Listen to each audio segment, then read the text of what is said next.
Welcome back to you all students. Good morning. तो चलिए आज का हमारा जो विषय है +2 स्टैंडर्ड से रिलेटेड, बट बिफोर दैट मैं आपको एक चीज बताना चाहूंगा। कल भी जैसे मैंने आपको एक चीज बताई थी कि कुछ ऐसा ह्यूमन बीइंग ने किया कि आज उसे अपने घर के केजेस में या पिंजरों में बंद रहना पड़ रहा है। तो आज का हमारा जो विषय रहेगा वो एनवायरनमेंट से रिलेटेड है। And the name of the lesson journey to the end of the earth, written by Tishani Doshi, +2 standard. और इस लेसन में यही चीज बताई गई है कि जब तक ह्यूमन बीइंग्स एग्जिस्टेड नहीं था तब तक हमारा एनवायरनमेंट बहुत ही अच्छा था। At present, due to global warming, excessive quantity of carbon dioxide which lies in our environment makes the ozone layer made the ozone layer feeble. So due to it, we are facing a variety of problems in our environment. तो यही चीज मैंने आपको बताई थी कि कुछ ऐसा किया है। एक अगर हम लेसन +1 स्टैंडर्ड की बात करते हैं तो उसमें एलिंग प्लेनेट लेसन है। उसी के अंदर एक चीज है कि एक्सपेरिमेंट किया गया, उसमें बताया गया लुसाका जाम्बिया के अंदर, जू के अंदर, चिड़ियाघर के अंदर हुआ, और उन्होंने एक वेकेंट केस के अंदर एक मिरर को लगा करके नीचे एक कैप्शन डाला, which is the most dangerous animal on this earth. Obviously we also the human being are the most dangerous animal on this earth, those who are approaching the harm to the environment. So at present, environment itself taking its revenge in the form of floods, natural disasters, in the form of different diseases. So we have to be aware, which the thing we have to be aware, that we should take care, we should be tended towards the nature. If we'll do the same, definitely that day is not far away from all of us. The earth will be ended along with the existence of human being. So here it is, story map and steps also I have written. Main characters, the writer Tishani Doshi, Geoff Green, the head of students on ICE program, a group of young explorers. Now the second thing, the events of the chapter are set in Antarctica. Background of the lesson, the writer goes on an exploration to Antarctica along with 52 other young explorers for 2 weeks and writes about her experience. Next one, the theme, overall the theme of the lesson. The chapter is about exploration of Antarctica and deals with themes such as exploration, nature, impact of human activities on our environment. So now I am going to explain the translation of summary into Hindi. The writer talks of a journey aboard a Russian research vessel named the Academic Sokolskaya. Writer, लेखिका जो है वो academic सोकोल्स्काई नाम की एक जो Russian जहाज यात्रा के नाम से जानी गई उसके बारे में बताती है। शी से वो कहते हैं that they were heading towards Antarctica, कि वो एंटार्क्टिका की तरफ बढ़ रही थी, विच इज द कोल्डेस्ट, जो सबसे ठंडा, ड्राइएस्ट, सबसे शुष्क and windiest continent in the world, जो संसार में सबसे बर्फीला स्थान है। हर journey begin 13.09 degrees north of the equator in Madras. Madras में भूमध्य रेखा के उत्तर में उनकी जो यात्रा थी 13.09 डिग्री से शुरू हुई। It involved crossing 9 time zones, उन्हें 9 टाइम जोन्स, 6 जो उनके चेक पॉइंट्स थे, 3 बॉडीज ऑफ वाटर और 3 जल भूखंड थे, एंड एटलीस्ट एज मैनी इकोस्फीयर्स, और कई ज्यादा, इससे भी ज्यादा जो इकोस्फीयर थे उनको पार करना पड़ा। By the time she naturally set foot on the Antarctica continent, और समय रहते उसने वास्तव रूप से नेचुरली एक्चुअली जो है उसने आमतौर पर एंटार्क्टिका कॉन्टिनेंट पर कदम रखा। She had been traveling over 100 hours in combination of car, aeroplane and ship. उसने 100 घंटों से भी ज्यादा कार, एरोप्लेन और शिप की तुलना में यात्रा वो कर रही थी. Her first emotion on facing Antarctica, expansive white landscape was one of relief. और सबसे बड़ी चीज इसके अंदर क्या था कि जब उसने कदम रखे और उसने 100 घंटों से भी ज्यादा किसकी तुलना में यात्रा की, कार, हवाई जहाज और समुद्री जहाज. तो एंटार्क्टिका के विस्तृत सफेद व्हाइट लैंडस्केप, सफेद भूदृश्य को सामने पाकर उसकी पहली मनोभावना राहत की थी.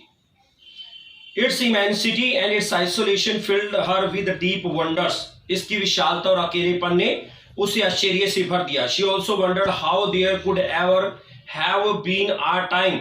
वह सोचकर भी चकित हुई कि कभी ऐसा समय भी रहा होगा when India and Antarctica were part of the same land mass, कि उसी एक ही भूमि पुंज का भारत और एंटार्क्टिका हिस्सा रहे होंगे. 650 मिलियन ईयर्स एगो, 650 मिलियन वर्ष पहले, there existed a giant amalgamated southern supercontinents. एक विशाल एकीकृत दक्षिणी सुपर महाद्वीप अस्तित्व में था. इट वॉज गोंडवाना, और ये गोंडवाना लैंड था.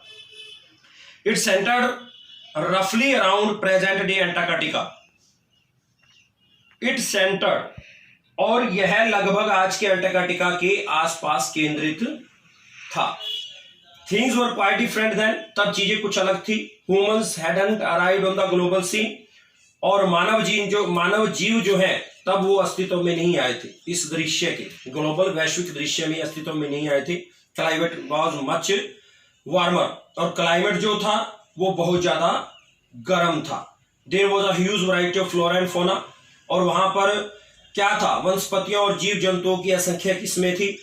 Gondwana thrived for 500 million years. Gondwana 500 million वर्ष तक फलता फूलता रहा. थ्राइव्ड, फलना फूलना. देन अराउंड द टाइम, और तब लगभग उस समय, व्हेन द डायनासोर्स डिसअपीयर्ड, जब विलुप्त हो गए, डायनासोर्स विलुप्त हो गए, and mammals took their place, और स्तनधारी जीवों ने उनका स्थान ले लिया. The land mass was forced to separate into countries.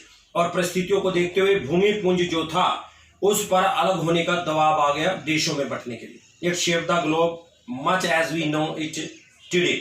और इसने एक संसार का जो है क्या ले लिया, लगभग स्वरूप प्रदान कर दिया गया जिसे आज हम जानते हैं.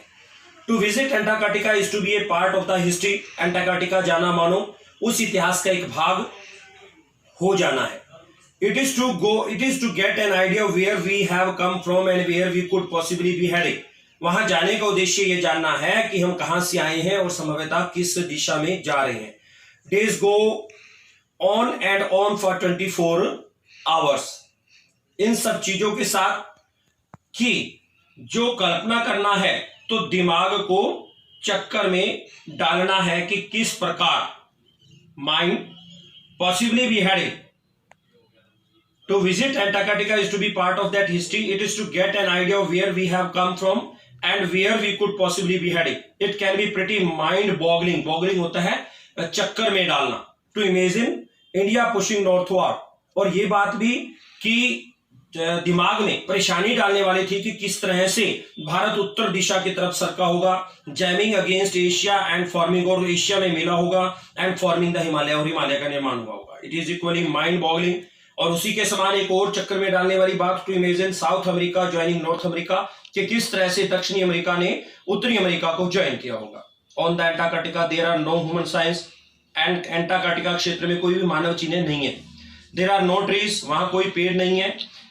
बिलियर्ड्स और बिल्डिंग्स, कोई भी विज्ञापन बोर्ड या इमारतें नहीं है. You lose all earthly sense of time there. वहां पर आपको समय का कोई भी संसारिक बोध नहीं होता. कोई भी संसारिक बोध जो है वहां पर आपको नहीं होता.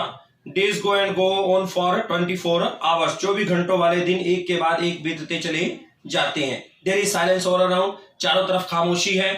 Only occasionally, और संभवतः कभी कभी one can hear the blowing of an almanac or the breaking of an ice sheet. केवल कभी कभार या बर्फ के तूफान या बर्फ की चादरों के टूटने की आवाजें सुन सकते हैं. There are microscopic insects like midges and mites, और वहां पर अत्यंत सूक्ष्म प्रकार के कीड़े होते हैं, और वो सूक्ष्म प्रकार के जो कीड़े होते हैं वहां पर insects like midges and mites कीड़े होते हैं, और वहीं पर विशालकाय और शक्तिशाली जो नीली व्हेल मछलियां भी पाई जाती हैं।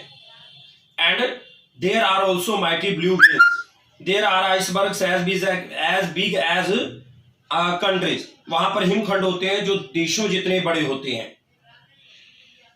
The largest recorded was of the size of Belgium, और सबसे बड़ा हिमखंड बेल्जियम जितना बड़ा था।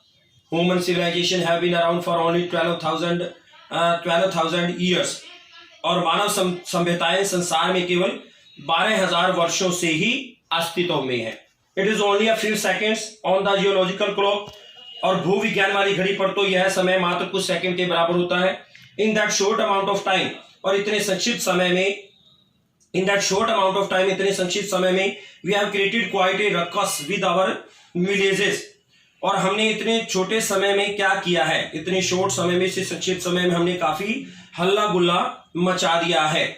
With our villages, town, cities and mega cities, हमारे गांव, नगर, शहर और महानगर। The rapid increase of human population, और मानवीय जनसंख्या का तेजी से बढ़ना has depleted our natural resources, उन्होंने हमारे प्राकृतिक संसाधनों को पतन कर दिया है, खत्म कर दिया है। It has adversely affected the other species also, और इसने बहुत बुरी तरह से दूसरी प्रजातियों को भी प्रभावित किया है। The unmitigated burning of fossil fuels, अत्यधिक मात्रा में जो है ईंधनों को जलाना, has now created a blanket of carbon dioxide around the world, और विश्व के चारों तरफ से उसने क्या कर दिया है, भूमि से प्राप्त होने वाले ईंधन को अत्यधिक मात्रा में जलाने से संसार के चारों ओर कार्बन डाइऑक्साइड के एक आवरण की रचना कर दी गई है। It is slowly but surely increasing the average global temperature, और क्या हुआ है यहां पर कि ऐसा करना धीरे धीरे लेकिन निश्चित रूप से संसार के औसत तापमान को बढ़ा रहा है, average global temperature. Climate change is one of the most hotly contested debates of our time, और हमारे समय की एक बहुत ही जोशीली एक वाद विवाद की जो प्रतियोगिता है उनमें है मौसम का परिवर्तन।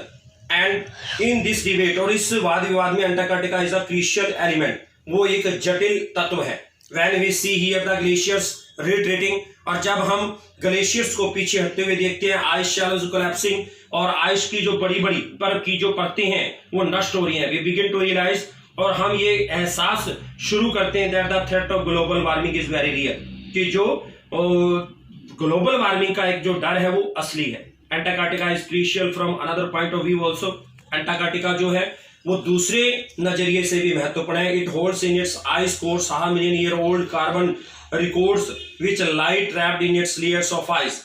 It holds in its ice cores half million year old, और हाफ मिलियन ईयर ओल्ड जो कार्बन रिकॉर्ड्स हैं जिसके अंदर इसे बर्फ की परतों के अंदर जो है फंसी हुई है। Thus if we want to study, यदि हम इसका अध्ययन करना चाहते हैं, and examine the earth past, present and future, और पृथ्वी के पास्ट, प्रेजेंट और फ्यूचर के बारे में जानना चाहते हैं, Antarctica is the place to go to, और एंटार्कटिका ही वहां जाने का एक मार्ग है।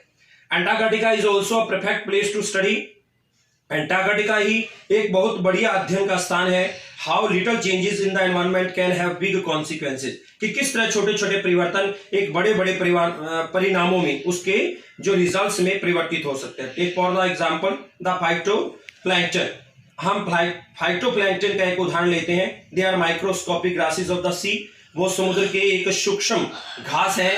They form the food chain, और वो एक भोजन श्रृंखला बनाते हैं for the entire southern oceans marine life, और जो समुद्री जीवन है दक्षिणी महासागरों का पूरी तरह से उनके लिए भोजन तैयार करते हैं।